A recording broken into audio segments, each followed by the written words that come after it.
우리 기도하겠습니다. 주 하나님, 이 시간을 주께서 복되게 하셔서 우리 모두가 복 있는 자로 이곳에서 주의 은혜를 힘입을 수 있도록 역사하여 주옵소서. 우리 안에 내주하여 계신 주님, 주께서 우리 마음에 감동을 주시고 사모함을 주시고 옥토와 같은 마음을 주셔서 하나님의 말씀을 믿음으로 받아들이게 하시고 성령께서 역사해 주셔서 말씀의 역사들이 일어나게 하여 주옵소서.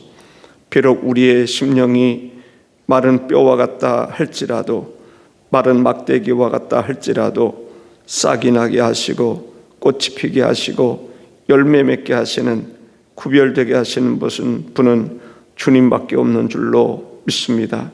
주께서 이 한 시간 우리 가운데 임재하시고 역사하여 주실 줄로 믿습니다. 함께 하옵시고 또한 뜻을 이루시옵소서. 예수님의 이름으로 기도하옵나이다. 아멘. 어제에 이어서 앞으로 한 2-3일 동안 더 이 베드로에 대해서 말씀을 드리겠습니다. 베드로는 베세다 사람이었습니다. 그곳에서 성장을 했습니다. 베드로가 어부였던 것을 보면 그의 아버지도 어부였지 않을까, 이렇게 생각을 합니다. 어쨌든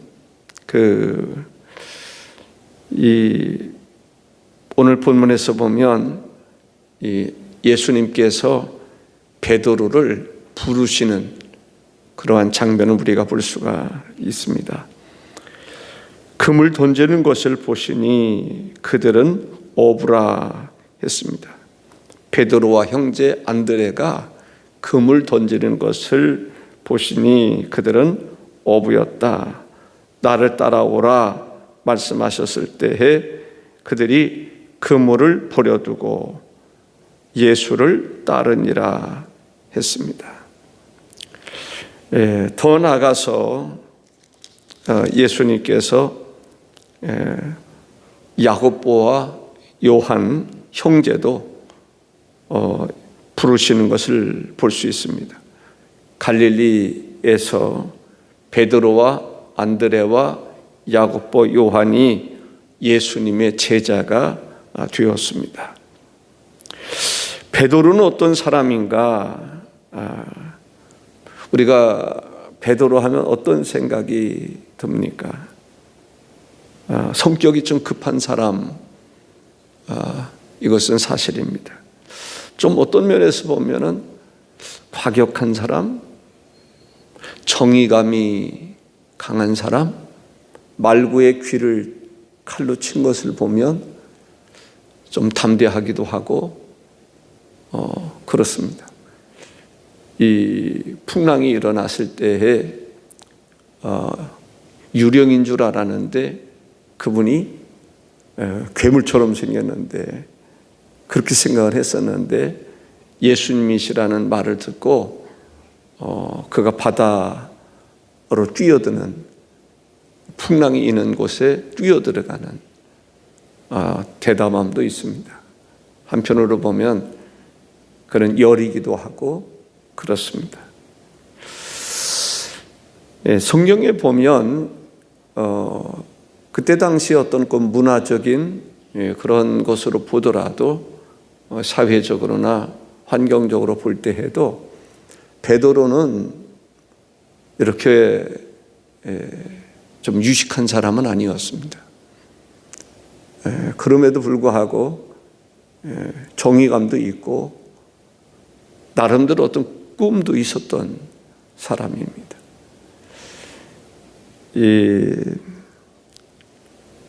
그때 당시에 예루살렘의 공의원이라고 했던 대제사장이나 안나스나 서기관이나 장로나 그 사람들이 베드로를 평가를 할 때 그런 이야기죠. 전부식쟁이들 베드로와 요한을 평가할 때 아니 저 사람들 촌놈들 아니야? 무식한 사람들 아니야? 그렇게 평가를 했습니다.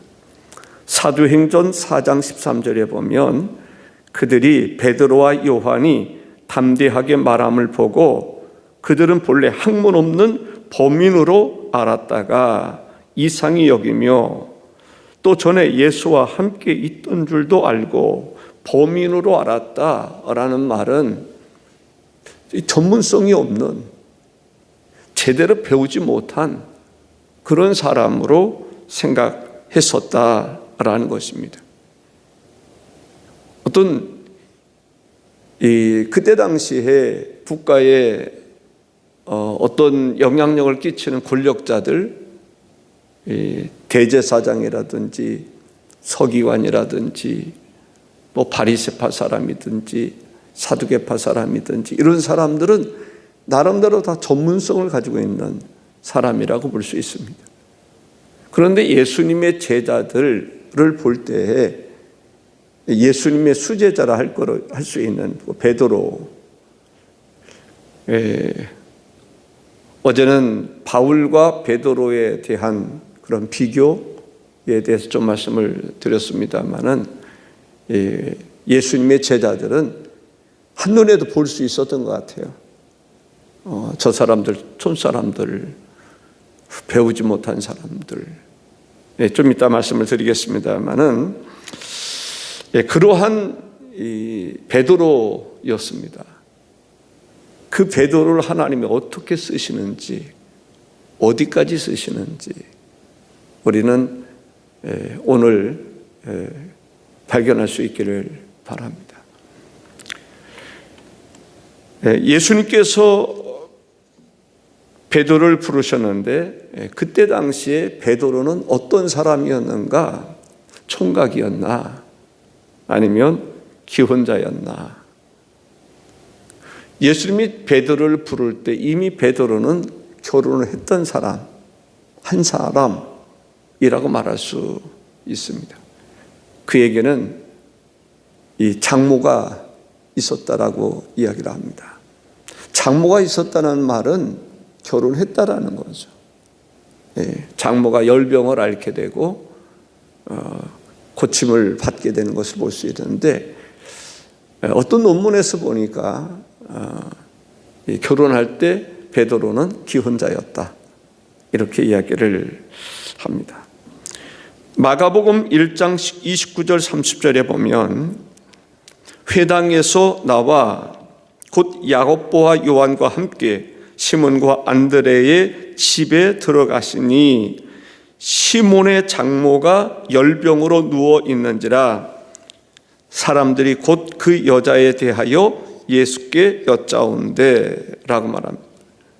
그 열병을 예수님께서 치료하시는 그러한 역사가 있었습니다. 베드로에게 예수님께서 나를 따르라 라고 말했을 때 그물을 버렸다. 그물을 버려두고 예수님을 쫓았다. 이것은 무엇을 이야기하는 것입니까? 오늘날로 말하면 직장 생활을 하고 있는데 예수님이 나를 따르라 라고 말씀하시니까 직장을, 사업을 그만두고 예수님을 따랐다고 하는 이야기입니다. 예수님께서 이름을 고쳐주시는 것을 볼 수 있습니다. 바로 게바라라고 하는 이름으로 고쳐주셨습니다. 이름이 바뀐다. 이건 대단히 중요한 이야기입니다. 아브람이 아브라함으로 바뀌고 사레가 사라로 바뀌고 야곱이 이스라엘로 바뀌고 이름이 바뀌어진다는 것은 결코 쉬운 일이 아니었습니다. 그런데 베드로는 예수님이 부르실 때 바로 이름을 바꾸신 거예요. 반석이라고 하는. 이 반석 위에 내 교회를 세우리니 음부의 권세가 이기지 못하리라. 보통 사람이 아닌 거예요. 그 말씀 속에서 내가 너를 마치 존귀하게 귀하게 쓰리라 라는 말씀입니다. 그러한 충분한 꿈을 주신 거예요. 비전을 주신 거예요. 내가 너와 함께 하리라. 내가 너를 붙잡아 주리라. 내가 너를 인도하리라. 내가 너를 존귀하게 쓰리라. 그런 무언의 그 말씀이라고 저는 생각을 합니다. 베드로뿐이겠습니까? 오늘 우리들은 어떻습니까?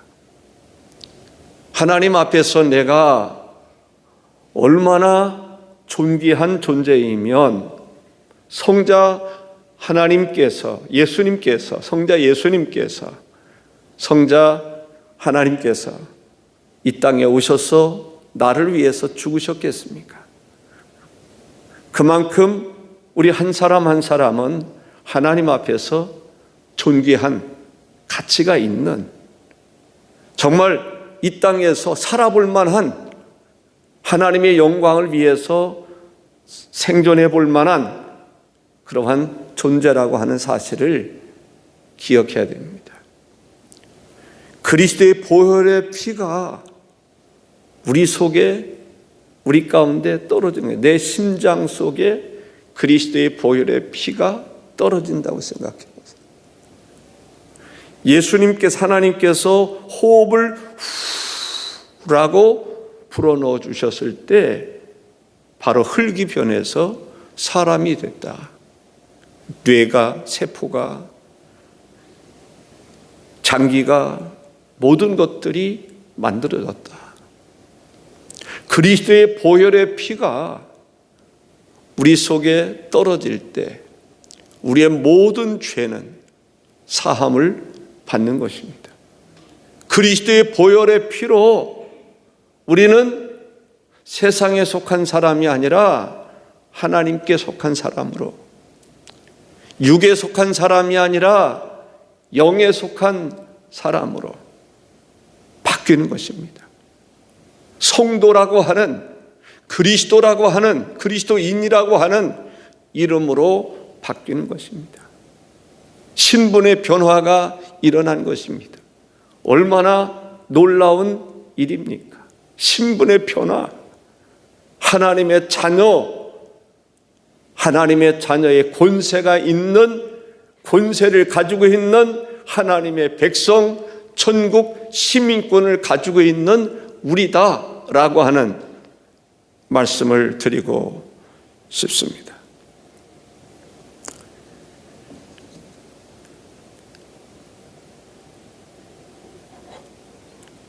예수님께서 그물을 던지는 이 베드로, 안드레를 보시고 나를 따르라 라고 말씀하셨다는 말씀을 드린 바가 있습니다. 누가복음 5장 5절에 보면 시몬이 대답하여 이르되, 그 예수님께서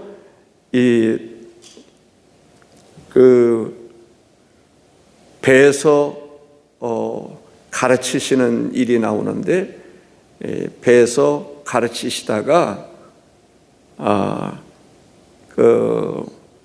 그물을 던지라라고 얘기를 합니다. 밤새도록 고기를 잡았는데 그물을 던졌는데 한 마리도 못 잡았습니다. 그물을 한번 던져봐. 그 그물을 던지게 됩니다. 누가복음 5장 5절에 보니까 시몬이 대답하여 이르되 선생님, 우리들이 밤이 새도록 수고하였으되 잡은 것이 없지만은 말씀에 의지하여 내가 그물을 내리다 하고 그물을 내렸단 말입니다. 6절 7절에 보면 그렇게 하니 고기를 잡은 것이 심이 많아 그물이 찢어지는지라. 그물은 이 단단한 그 실로 만든 것이 그물입니다. 쉽게 찢어지는 게 아닙니다. 어지간히 들어가서 찢어지는 그러한 것이 아닙니다. 그런데 그물이 찢어질 정도로 얼마나 많은 고기들이 잡혔는지 이렇게 이야기를 합니다. 이에 다른 배에 있는 동무들에게 손짓하여 와서 도와달라 하니 그들이 와서 2배의 채움에 잠기게 되었더라. 그물을 한 번 던졌는데 얼마나 많은 고기가 잡혔으면 배 2척이 잠기게 될 정도로 잡혔겠느냐. 어느 정도 잡혔을까요? 아마 그물을 던졌는데 그물 크기만큼 올라온 건 아닌가? 마치 바닷속에 있는 큰 고기들이 그물 속으로 들어오려고 몸부림치면서 달려들지 않았을까? 그렇지 않았으면 그 배가 침몰할 수 있겠느냐? 침몰할 정도로 2배가 그렇게 많이 잡힐 수 있겠느냐? 혹시 베드로의 배가 아닌가 해가지고 전시했던 것을 볼 수 있는데 예전에 발견해가지고 발굴해서 이렇게 한 거 보면 그 배가 적지 않은 그때 당시의 배라고 얘기를 합니다만은 어쨌든 베드로가 어느 정도 충격을 받았는지 아세요? 세상에 물론 전무후무한 이야기죠. 어느 정도 충격을 받았느냐면 누가복음 5장 8절에 시몬 베드로가 이를 보고 예수의 무릎 아래에 엎드려 이르되 주여 나를 떠나소서. 자기를 떠나달라는 거예요. 주여 나를 떠나소서. 내가 죄인입니다. 무릎 딱 꿇고 주님, 마치 하나님, 내가 죄인입니다. 주님, 나와 함께 계시지 말고 나 못된 놈인데, 더러운 놈인데, 죄인인데 내가 주님 감당할 만한 그런 존재가 못 됩니다. 그러니 나를 떠나소서. 한편 이런 생각이 들어요. 얼마나 주님과 함께 하고 싶었을까? 정말 이런 분이 내 앞에 있다니. 그런데 그분이 나를 따르라고 그랬단 말이죠. 근데 그분이 어떤 분입니까? 자기 앞에 나타난 젊은 청년. 그 청년이 어떤 사람이었느냐라는 거예요. 우리가 주님을 발견하면, 주님을 만나면 자기의 정체성을 알게 됩니다. 주님의 임재 가운데 나라고 하는 존재가 어떤 존재인가를 알 수 있다는 거예요. 주님 만나면, 영으로 주님을 만나면 내 자신을 발견하게 된다는 거죠.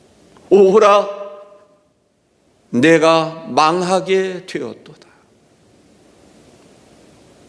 이사야의 고백처럼 말이죠. 우리는 주님의 임재 앞에 설 수 있는, 임재 앞에 나갈 수 있는, 지성소로 회장이 찢어지고 지성소로 나가는 노래도 부르고 찬양을 하지만은 정말 주님의 임재 앞에 나가는 대제사장들이 지성소로 들어갈 때 두려워 떨었던 것처럼, 주님의 임재를 경험했던 것처럼 주님의 임재 앞에 나갈 수 있는 성도가 되어야 될 줄로 믿습니다. 아멘. 주님의 임재 앞에 들어가는 것입니다. 주님의 보좌 앞에 나가는 것입니다.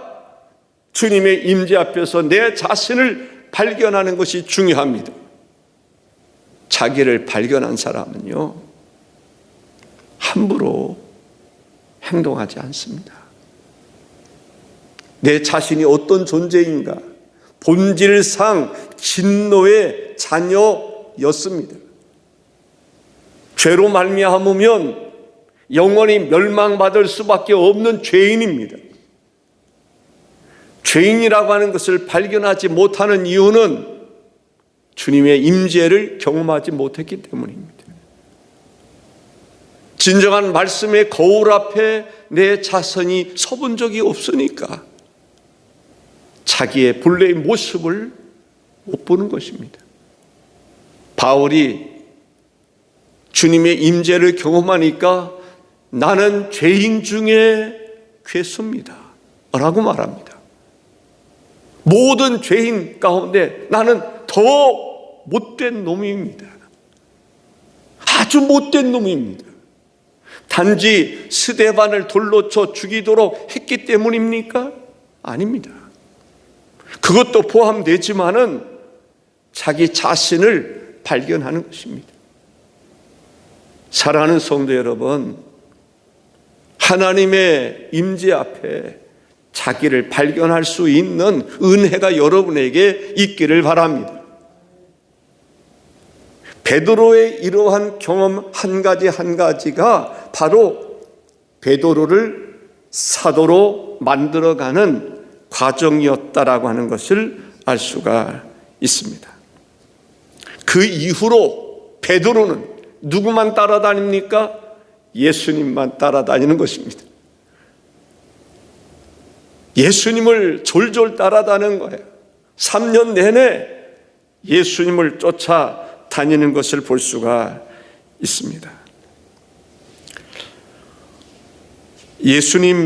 예수님께서 베드로와 함께하는 가운데 여러 이야기를 할 수 있습니다만은 그 중에 하나가 변화산에서의 예수님과의 만남입니다. 신령한 만남입니다.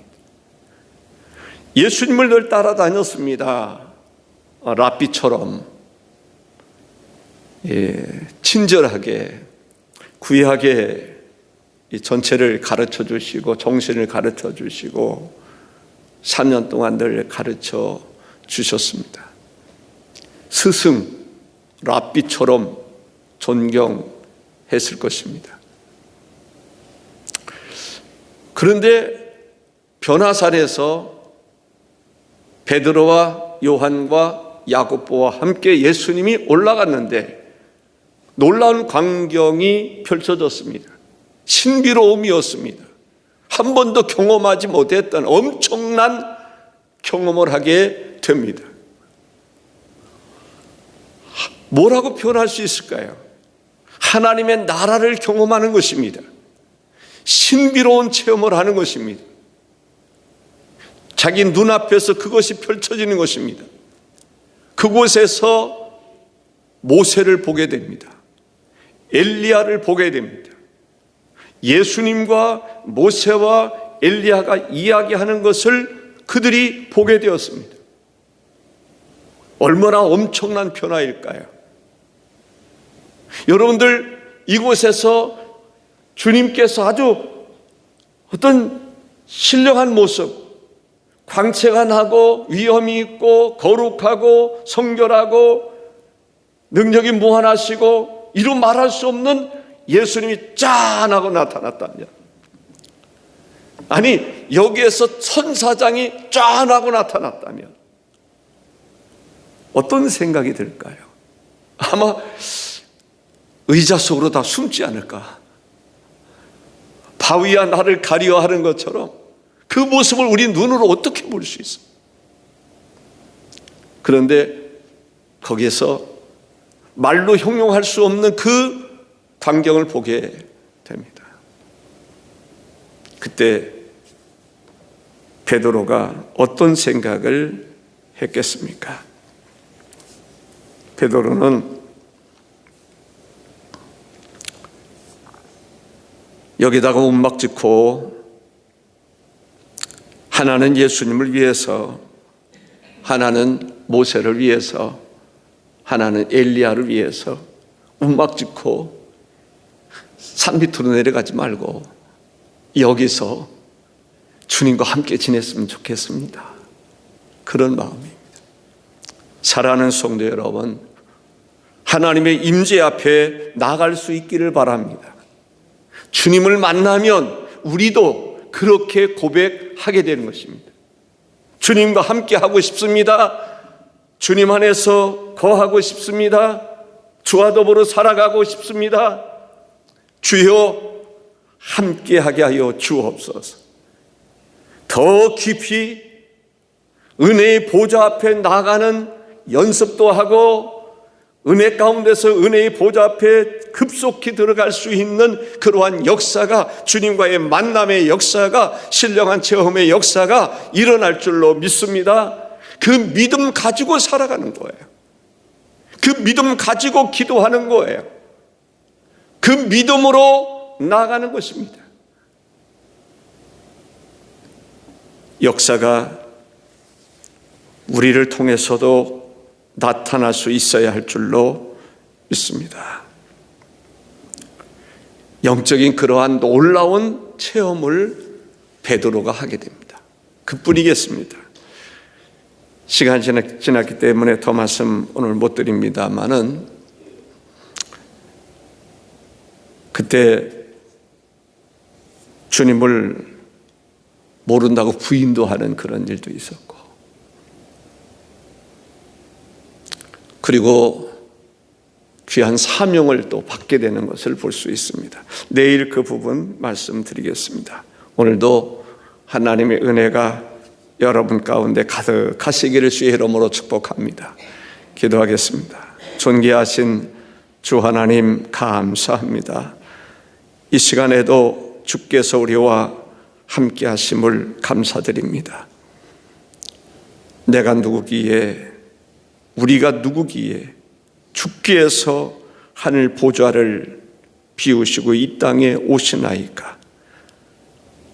하나님, 내 속에는 더러움이 있고 내 마음도 더럽고 부패하고 타락했는데, 하나님 앞에 부끄러운 것들이 한두 가지가 아닌데, 아니 전체가 죄로 물들었는데, 주님이 그리스도의 보혈의 피로써 우리를 정결하게 하시고 깨끗하게 하시고 성결하게 하시고 하나님의 자녀 삼아 주시고 은혜 베풀어 주시는 가운데, 주님이 우리의 주가 되시고 우리 안에 거하시고 나와 더불어 생각하게 하시고 나와 더불어 살아가게 하시니 감사 영광을 하나님 앞에 올려드립니다.